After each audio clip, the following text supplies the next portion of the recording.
Momen haru anggota Brimob beri kejutan ibu pulang ke kampung halaman, teringat mendiang ayah. Beredar di media sosial sebuah video yang memperlihatkan momen haru seorang anggota Brimob memberikan kejutan kepada sang ibu. Momen seorang anggota Brimob memberi kejutan masih memakai seragam Brimob membuat sang ibu kaget.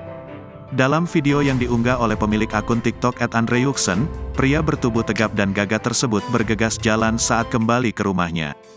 Usut punya usut, pria tersebut hendak memberikan kejutan bagi keluarga satu-satunya, yakni sang ibunda tercinta. Diakui jika ibunya sama sekali tidak mengetahui rencana kepulangannya saat itu. Benar saja, saat menginjakan kaki di depan rumahnya, sambil tersenyum pria tersebut disambut raut bahagia dan kaget sang ibu. Pelukan hangat dan senyuman mereka turut menyambut anggota Brimob tersebut saat kembali ke kediaman keluarga.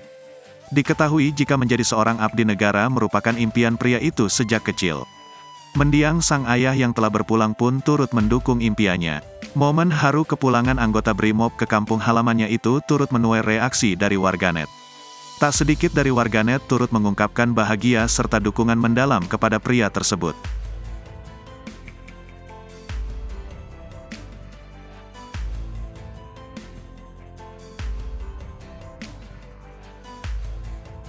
Download Tribun X sekarang, menghadirkan lokal menjadi Indonesia.